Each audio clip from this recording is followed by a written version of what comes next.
Every foreigner who's here must be documented. Once documented, they too have got a right to access the opportunities that we are talking about. We cannot advocate for undocumented foreigners when we are saying EFF people must take IDs. We are saying EFF people, document yourself, must have an ID. We even take programs to our people to apply IDs. So we can't demand of our people such things and say others can do as they wish. No, we are not. We are not for that. That is what you're talking about. That is with regard to the immediate issues. But the future is borderless wealth. But the immediate issues are immediate votes. Yeah, the problem, and I'm merely just looking at it from a very small perspective.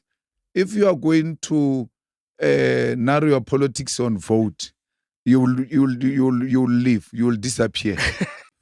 Do you think Cyril Ramaphosa will survive Phala-Phala? He will not survive Phala-Phala if it is properly investigated. If you listen to those judges yesterday, you hear that, like, which moral justification can you give, legal justification can you give for 8.7 million to be found in your house under mattresses? No one can pass that test. And the man doesn't deny that I had the money. He even gives a receipt. He gives the evidence himself. He says, here's a receipt. I sold this for cash from a man who came walking and bought buffaloes. And the judge says, and those buffaloes never left the farm. There's a judge there, Matopo, who really was a disappointment yesterday, who says, Kat says to him, Ramaphosa went to the ANC conference in Limpopo and said he's a businessman when the law says he can't be a businessman. Matopo says, no, he has never said that. But it's not true. No, it's recorded. It's there. Evidence you everywhere. Can play those videos. Video is there. I don't know what informed that kind of an attitude where a judge wants to behave like it's an ANC member on public knowledge, things that are known out there. He didn't deny. He said, no, it's me selling. I'm a farmer. I sell. And then he forgets that Constitution doesn't allow him to do any other business except the business of being a president. So, properly investigated, he's going to be held accountable. Next. They might think they're in charge now. They must ask Zuma. This trial is going to face now. He has tried to dodge it for many years. But in the EFF, there is a clause in the Constitution that says if you leave and join or wear colors of another political party, you will not be welcome back. How do you keep the relationship of the Progressive Caucus when you've recently just named MK enemy number one of the EFF? And being somebody who's known globally all over the world as a Pan-Africanist or somebody who's got so much love for black people, why would you see them as an enemy when they are a black party? A black party that wants to kill the EFF is an enemy. Anyone who wants to kill you, in their attempt to kill you, you can't give them roses. I'm not going to be asked to give them in exchange roses. There's no political party in South Africa that wakes up every morning with an agenda of how do we kill the EFF, except the MK. We are in parliament together. We have adopted a progressive charter in parliament. A progressive charter means the minimum program of action, things that we agree upon now. And when you look at the clauses of the progressive charter, are actually the 7 non-negotiable cardinal pillars of the EFF. We just took them into the progressive charter and they adopted them the way they are. So I cannot say because this paper is now presented by a different person in parliament, even if it means what I stand for, then I must oppose it. We're elected to work together in parliament with everyone, but we don't have to agree. So with MK, there are certain things in parliament that we agreed on.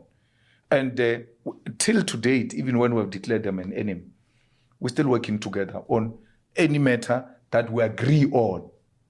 We've never declared MK a strategic enemy.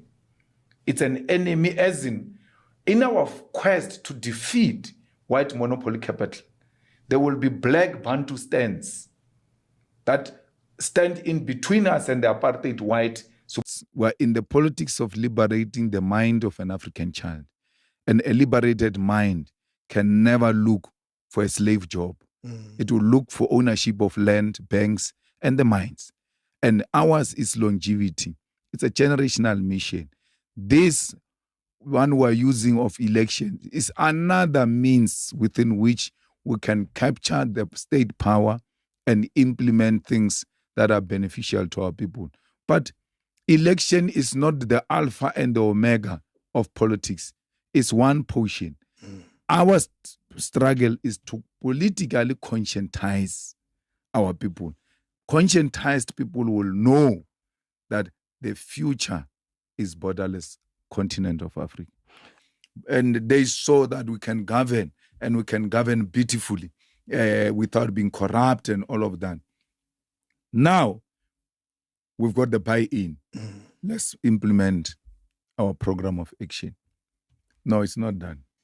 One of them being land, which is Yes. which is a cardinal pillar of the EFF. It's at the center of it.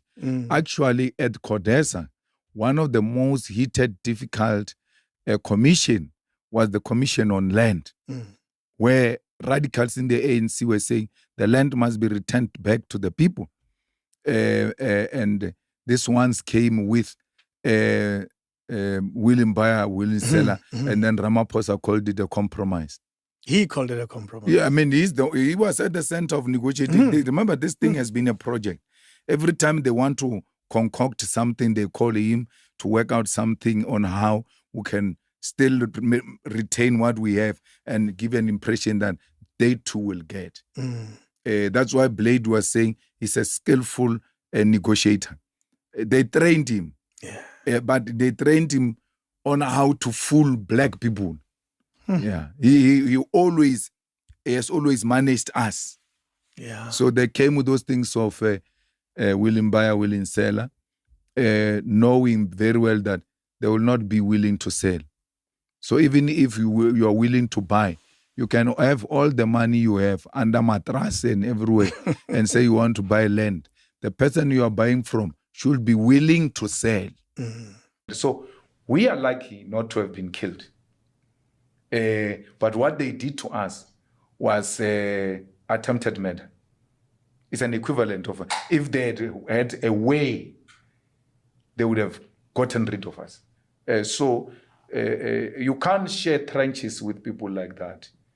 And this kind of things happen, and then you don't feel betrayed. I mean, Chris and his family should be, feeling the most horrible and terrible pain than what I'm feeling, because Chris got killed on the eve of a democratic dispensation. People were in the trenches with Chris. Till to date, they've never found what was the motive behind the killing of Chris. Why would you not find the motive behind the killing of Chris? Because JULIUS was not going to carry such a difficult mission on his own. But his own comrades can't find what killed Chris. We must close the EFF. I refuse. Yeah. What is the future of the EFF as we conclude? The future of the EFF is government of South Africa. It is going to govern and deliver services to our people. EFF is not a spaza shop. EFF is not a popcorn organization. It comes from ground up. We build it ground up. And when you look at its cadreship, its membership, and you look at its age, demographics, and gender balance, you will be shocked that we have managed to build this powerful thing to be what it is. We have From nothing, and no money, no budget. I mean, the decision was taken from that house you are talking about. Yes. Yeah, that's where the decision was taken. And then that's when we started. And remember that time, I had SARS matters, I had police matters, And so there was nothing. There was no money, nothing. And the only plea which I shouldn't have done now was to plead with Floyd that we can't go to Limpopo if we're going to fight these people. I remember that. Yeah, we're going to have to find some money somewhere. We pay rent for a year. And then we continue our battle from the center. Because once we go to Limpopo, we're isolated. And we're very fortunate that there were some savings that were available. We took them, paid the rent for a month, and then we started fighting from the center. So from where it came from, the challenges it was confronted with. Remember, they are not the first ones to leave. A guy who was our first national coordinator, Ramaphosa, left. But Gaten at some point. Not Gaten, Kenny Kunene. Yes. Mqetama. Yes. Those were the early days. Yeah, and they had a budget of 10 million from state security. Yeah. Matlobo to kill the EFF. Give me anyone. South Africans want quality paying jobs. They don't want slaves jobs. You are saying Zimbabweans have taken jobs, and then the only example you can give me is waiter. Well, I'm giving examples. Yeah, that's what I'm saying. Yes. It's waiter. Yes. They've not taken anything strategic that which constitute the economy. I hear that. And I have this thing I do. We're recording this on a Wednesday. Yeah. On a Wednesday on my radio show, Yeah. I have this thing where I say, call in if you're looking for a job. Yeah. And all you do is you send us a voice note. Hi, my name is David Mashabela. I can do anything. Yeah. I have matric. Yeah. I can work anywhere. Yeah. I'm even willing to move. This is me giving you an example. Yeah. I'm even willing to relocate. Yeah. I can look after your children. I can do your garden. These are South Africans who are saying that. And these are South Africans that are saying, all I need is to feed my children. Did you place them? No, a lot of them get jobs through this program. A lot of them get jobs where someone is listening and say, we're looking for someone like that. We're looking, even I looked for someone to come and close my roof when it was leaking. Yeah. And I found them through that same platform. I'm merely saying there are those people that just want a job irrespective of the type of job. No, we can't advocate for that. We can't advocate. But this person is hungry. No, their children are. No, we can't advocate for slavery jobs. Slavery is an unacceptable thing which we must never justify. Well, I regarded him as my brother, and he regarded me as a gangster. So it's for him to answer that question. There's nothing political. There's nothing that was limited to political. It was beyond that. And it ended the day he went to join MKP. And when he betrayed me, someone was saying, yeah, you say a person is a brother, and then the following day you say he's a betrayer. Your brother can betray you. That he betrayed you doesn't mean he's not your brother. Your brother can betray you. So my brother betrayed me. And when I said that loud out, he said, I'm a gangster. I've never been a gangster. Are you saddened by it? No, I'm not saddened by. I will never be sad by what Floyd says. Or saddened by his departure, though. It's a pain I dealt with, and I've overcome it. I've accepted it. And on a hindsight, I think it was a good thing he left. Why do you say that? Because we don't have to look over our shoulders as to what is he up to now. What is he saying? Who is he with? And all of that. Because he had his own ambitions about the EFF. But otherwise, everybody has got their own ambitions. What matters is how you go about it. Did you see it coming? No. Not at all? No. Not from Floyd. No. You know, there was a time where, I don't know which one started it, where Floyd said Mbuyiseni is going to leave the EFF, what. And then when I told Mbuyiseni said, no, he's crazy. He's going to leave EFF before me. Whoa. He will leave me here. And Mbuyiseni was right. It was not MK. At the time. That's long before MK, Yeah. So something like that could have happened. Before you found out, how long from the moment I guess the question is, did you find out immediately before he told the nation, or you found out a day or two? He told me a day before that press conference. Were there rumors around? No, there were no Not rumors. to you. Vuyan tells me that there were people who called him. So this is how I get to find out.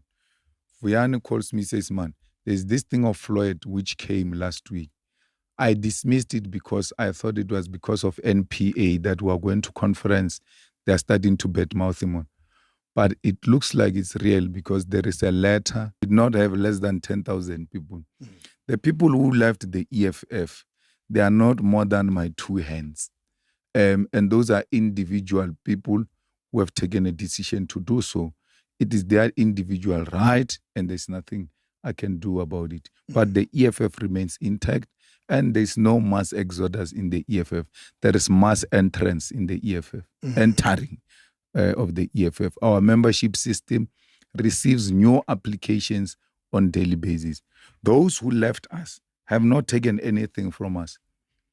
Winnie Mandela House is still open. Regional offices, provincial offices, branches of the EFF are open. We are going to conference from the 12th to the 15th of December at Nazareth. We are done registering delegates. It's going to be a nice conference of the EFF, the one to remember, memorable one. So where I'm sitting, I'm not worried. I don't see anything that really threatens the existence of the EFF. Maybe brotherhood to him doesn't mean anything. Maybe we love people who don't love us. Yeah, maybe because every day of his life was with Marshall like this. Marshall didn't know. Nothing. And I don't need anyone to tell me Marshall knew. I was there. I looked at Marshall. The other thing you must know about me is that I'm very good at reading a human's conduct. Or this one is going to be a problem. So when we are in a club or in a party or something, when a fight is about to start, I will tell you there's going to be a fight. Let's disappear. Yeah, so I looked at him with that thing. He was so hurt. Yeah. He spoke from his heart. And Marshall made one point, says, I was in business. Unlike you, comrades, I didn't grow up with these things of politics, this, that. When you, Floyd, you come and bring me into politics. And we say, no, we're forming this thing, come, it's a good thing. I leave my businesses to come here. When you leave, you don't come to call me, Ray, that thing we came for no longer exists. Let's go. Let's run. Because you brought me here. How do you leave me like that? So I said after that discussion, I'm leaving. Normally when I leave, of course, we lived together, me, Floyd, Marshall, we're always together when we're around. So, but I'll be the first one to leave because Marshall stays alone. The wife is in Durban. Okay. Mr. stays alone. He has got no wife. So now I stay with my wife. So at some point I have to leave. So I say, no, guys, I'm leaving one. I will always leave the two of them sitting together. Yeah. That day when I said, no, guys, I will see you at what? Marshall stood up and said to me, why would you leave me here? Whoa. Yeah. Why would you? Then we went out. He came into my car and said, how do you want to leave me with this guy? These people, I used to leave them together. Many times. Yeah. Why, I was so shocked. And that's how I realized his pain, that he feels like there's no room. Like, okay, let Julius go. Then we can speak about it in our own language of how we address each other. Julius had his turn with you. Now it's my turn with you. He didn't even want that turn with him. He said no. What is even worse, Floyd says our relationship is not that of brotherhood because the way we're describing it as like a gangsterism. So he calls me a gangster. And why would you call me a gangster? Because I've never engaged in anything that suggests criminality or gangsterism or anything of that sort. And when I get called a gangster, I'm not the one who initiated that. They leave, they do what they do, I don't say anything, and then they go on podcasts to insult me, and they expect me to keep quiet. I will not keep quiet because I always tell whoever cares to listen that I'm not a pushover. I will never allow that. But how do you keep the relationship of the Progressive Caucus when you've recently just named MK enemy number one of the EFF, and being somebody who's known globally all over the world as a Pan-Africanist or somebody who's got so much love for black people? Why would you see them as an enemy when they are a black party? But in the EFF, there is a clause in the constitution that says if you leave and join or wear colors of another political party, you will not be welcome back. Because EFF is not holiday in. Check in, check out. No, you check out is Chile. That's it. So, and then it's all pretentious. I mean, that racist boy you used to work with, Gareth Cliff, says everyone here agrees that Zuma was the best president compared to Ramaphosa. All white people that I've interacted with, including the most strategic whites. Why would whites think like that about Zuma compared to Cyril that we all know? This is the puppet of white capital. The white capital says Zuma is even better than our puppet. Why? Because Zuma has never been a threat to the establishment. He has never been a threat to the status quo. He has never been a threat to white monopoly capital. So they're like, he needs to come back because under him we're doing well, and there's nothing of us that got to be tampered with. Even when Ramaphosa has given them government and said, this is a government of national unity, come white people, let's govern together, they still say, no, Zuma. How they are going to create jobs. What is going on now is job losses. We're losing jobs. That's what you hear about on national TV. 8 million South Africans are unemployed. Yeah. So, but you never get to hear how many million jobs have we created. We're not creating jobs. ANC has got no plan on how jobs are going to be created. There's huge monies for infrastructure. They are called infrastructural development budgets. ANC municipalities don't know how to apply for that money, for that grant, to come and build a bridge in an area where children cross a river when they go to school. Someone is just sitting on top of his brain. And then we have a president who sees those things every day, and he doesn't make a call and say, but this thing can be done. There's money here. Why are you not doing it? There's money here of infrastructural development. No one is willing. What matters to them now is what I can eat in the immediate. What is in for me. But the immediate has been 30 years long. They don't have anything because they are eating crumbs. Those are the people of 50,000 rand, 100,000 rand, and then they go and buy sneakers. That's what they do. They don't have a cattle to their name. To create an opportunity for more people to come in. We need to remove corruption, because when our people need water, need electricity, need a road, we must hire the most competent people to do that job. In a form of tenders or in a form of full-time employees? As well as continuing to build a state capacity, because the immediate challenge now is the roads. As we continue to give these tenders, we should be strengthening our Department of Public Works. Got you. So that when we have now fully developed the state capacity, we can say to the tender people, step on the side, we are going to do this on our own.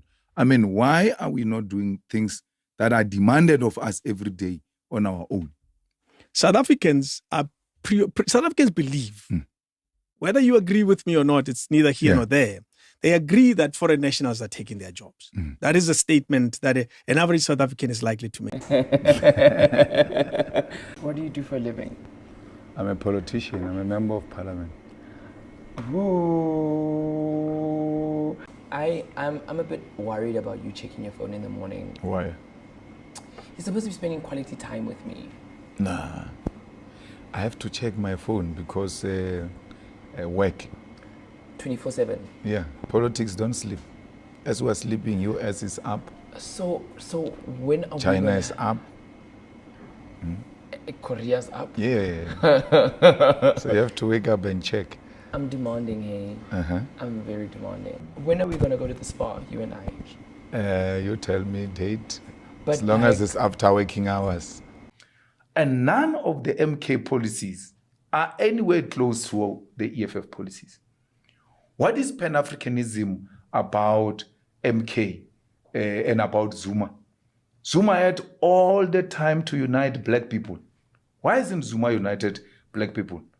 And then all of a sudden he wakes up at 82 years and then he thinks he can unite black people. Zuma was in exile, was in the ANC, Natal, national president, deputy president, all of that. He has never said black people must come together. Since when is Zuma wanting to give us a land? Because we said to Zuma when he was a president, here are the numbers of the votes of the EFF in parliament, which gives the ANC 2/3 majority. Let's expropriate land without compensation. Zuma refused, rejected the offer of the EFF to expropriate land without compensation. Why would he come now and say, I want to expropriate land? When did he realize that land can be expropriated? South Africans believe, whether you agree with me or not, it's neither here nor there. They agree that foreign nationals are taking their jobs.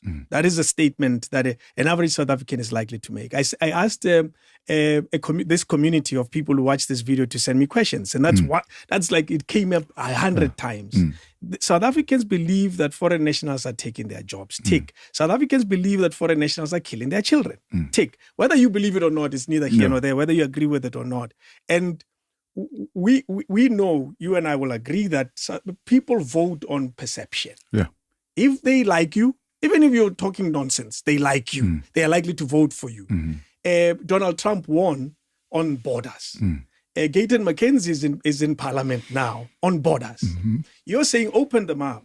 And yet South Africans are saying these people are killing their children and they're taking their jobs. That's their perception, irrespective of whether it's correct or not. Don't you think, as a gentleman that loves this country, that maybe you're shooting yourself in the foot when you're telling South Africans that I know you believe that these people are taking your jobs, but I want them to come in anyway? You tell me what you say to that. Firstly, you must never ask me to lie because I want to get votes. I'm not that kind. And I'm not going to use backwardness to attain votes. Backwardness in a sense that the world has become a globe. We are one thing now. And these people that you are saying, when I say open borders, they're going to come here and then they're going to take your jobs. The reality is that they are here. Yeah. The borders or no borders. So why do you keep on wanting to carry water with a bucket that has got holes? So there is a gate. They say it's a border gate. But when you go on the side of it, there's no fence. Is that not madness? That, I mean, let's reduce it to one individual who goes into a new area, he builds a shack, and then he puts a gate, there's no fence. When he comes back from Mqimbini, he's got a key. That opens the gate. He unlocks that gate and open it, and then close it and lock it, and Makhelwan is watching. Makhelwan is not going to say anything. He's just going to go like... It's not well. Yeah, because that's what we're doing. There is no such a thing as a border. You go to Swaziland, those people of Mpumalanga and people of Swaziland are living together. You go to Mhlaba Yalingana, those people of Mozambique and Swaziland, they're living together.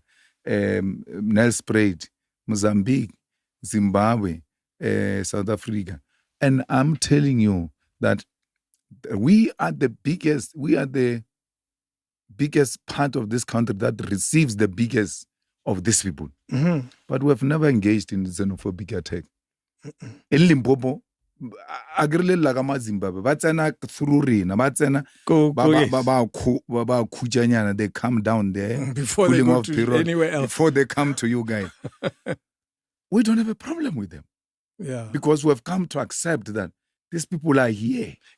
100%. But you hear my point. Yeah. My point is, and you answered it, I guess. I'm hoping for a different answer, maybe. That you are saying, I'm saying to you that the perception for your votes, South Africans, voters are saying, why are you treating foreign nationals like they vote for you? They don't. They can't, even if they wanted. But why is it that you're giving them more attention, so to speak, David, than the average South African? David, That is the perception that South Africans have. You know what was the perception in 2014? The perception was that he wants to take our land. Hey, we must protect our title deed. When we spoke about land expropriation, we want our title. We explained this over and over. Today, they left the land one. They are now coming to the foreigners one because they don't believe it. They use it to attack the EFF, not as a principle that they don't want as individuals. It's not true. Helen Zille says the same thing. True. He says, where are these Zimbabweans going? No, she does. I spoke to her. They are not going anywhere. If anything, she says we should document them. Yeah, we should document them and formalize them here and they're part of us. Why are they not saying we won't vote for her? Because it's said by a white man. The ANC has set open borders for free flow of goods and individuals. It's so painful, when you travel South Africa. It's so painful to see how other people in other countries travel their own continents. Europe, once they're there, the Italian wakes up to go and eat breakfast in France, and sleeps in London and this and that. For you to go to Mozambique, they will need all manner of things from you. But those are the Mozambicans that will need all manner of things. So that's the Zimbabweans who will need all manner of things. Yeah. They are looking after their own. You also demand of the same. Yes. Yes, you demand the same. That's why we're saying, guys, let's make business easy. You're making it very complicated. Are your compatriots, the fellow nations around South Africa, agreeing with this narrative? Because your neighbor has to agree as well. They are agreeing. They're agreeing. The continent, the unification of the continent can't start by agreeing. Someone has to advocate for this thing. And the response is well received. It is well received because these small countries are unnecessary. We need one big Africa with a stronger currency, with a stronger military base, parliament that is able to intervene, fight these wars that are being fought by rebels in the continent by ourselves. You ever work with MKP?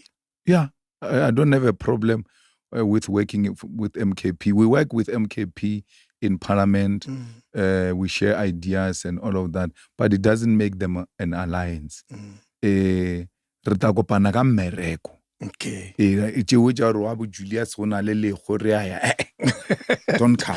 to my, even your funeral. Don't come to our events or social, political, whatever. Don't come. How do you want because abatamo babataba the member. So when I got to take my code with the Tishaga, so at the Banyaki, Maragua Mergo, our Tawinchana, Morguana. How do you want to be remembered? Well, I want to be... How do you want to be remembered? Well, I want to be remembered as a boy who comes from a very poor family and went to mingle with kings and queens and powerful people, yet he was not a pushover by those powerful people. How do you want to be remembered? Well, I want to be remembered as a boy who comes from a very poor family and went to mingle with kings and queens and powerful people, yet he was not a pushover by those powerful people.